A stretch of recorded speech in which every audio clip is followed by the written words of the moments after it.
America बरसों से दुनिया भर को लोकतंत्र का पाठ पढ़ाता आया है। लेकिन अब हालत यह है कि उसके राष्ट्रपति डोनाल्ड ट्रंप को अपने देश की चुनाव व्यवस्था को समझाने के लिए भारत का उदाहरण देना पड़ रहा है।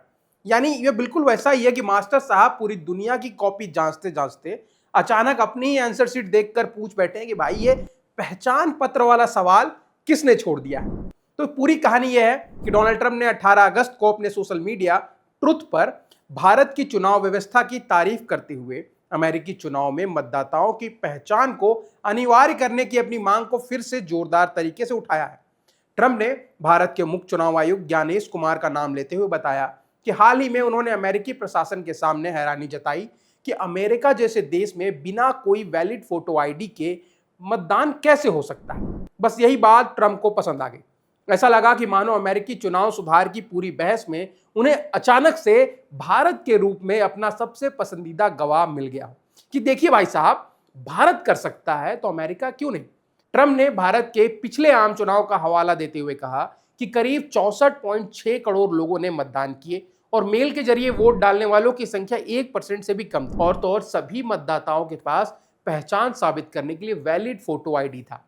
अब गौर करने वाली बात यह है कि ट्रंप ये बातें भारत की चुनाव व्यवस्था पर कोई रिसर्च पेपर लिखने के लिए नहीं कर रहे। उनका असली निशाना अमेरिका की अपनी चुनाव व्यवस्था है। वो लंबे समय से चाहते हैं कि अमेरिका में मतदान के लिए फोटो पहचान को ज्यादा सख्ती से लागू किया जाए और नागरिकता साबित करने के लिए नियम मजबूत किए जाए। इसी मकसद से वो सेव अमेरिका एक्ट को आगे बढ़ाने की कोशिश कर रहे हैं, जिसमें संघीय चुनाव में पंजीकरण के लिए अमेरिकी नागरिकता का दस्तावेजी प्रमाण और मतदान के समय फोटो पहचान से जुड़े कड़े प्रावधान शामिल हैं। और तो और मेल से मतदान करने वालों को भी पहचान से संबंधित अतिरिक्त नियम प्रस्तावित है। यानी भारत की तारीफ ये फूलों का गुलदस्ता कम और अमेरिकी राजनीति में इस्तेमाल होने वाला तर्क ज्यादा है। ट्रंप का कहना मोटे तौर पर यह है कि दुनिया का सबसे बड़ा लोकतंत्र अगर करोड़ों मतदाताओं के बीच पहचान की व्यवस्था चला सकता है तो अमेरिका में ऐसा करने में इतनी बहस क्यों हो रही है।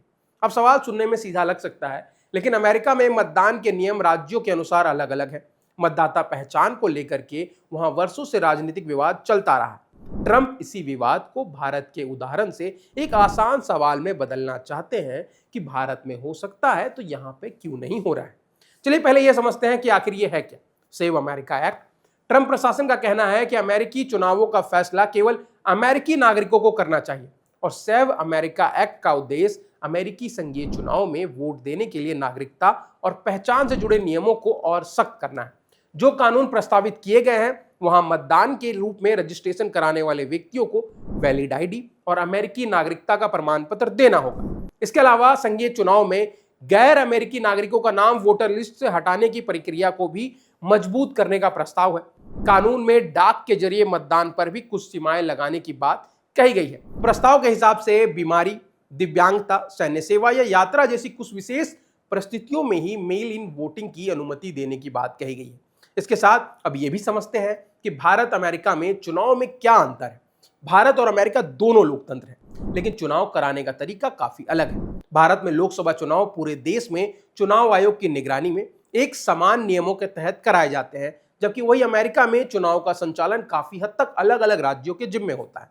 भारत में मतदाता सीधे सांसद चुनते हैं और बहुमत पाने वाली पार्टी या गठबंधन सरकार बनाता है, जबकि अमेरिका में राष्ट्रपति का चुनाव इलेक्टोरल क्लॉज व्यवस्था के जरिए होता है। इसके साथ भारत के मतदाता केंद्र पर मतदाता की पहचान के लिए कोई निर्धारित फोटो पहचान दस्तावेज का इस्तेमाल किया जाता है।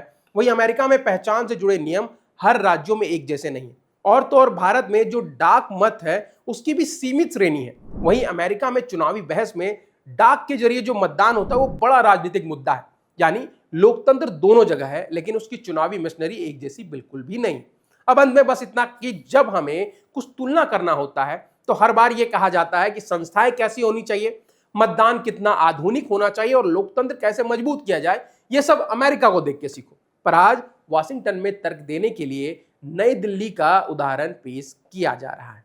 अब आपकी इस विषय पर क्या राय है कमेंट सेक्शन में जरूर बताइए। और आपको ये वीडियो पसंद आया है इसको लाइक करें और ऐसी ही वीडियोस के लिए सब्सक्राइब करें बजरबट्टू दुनिया को।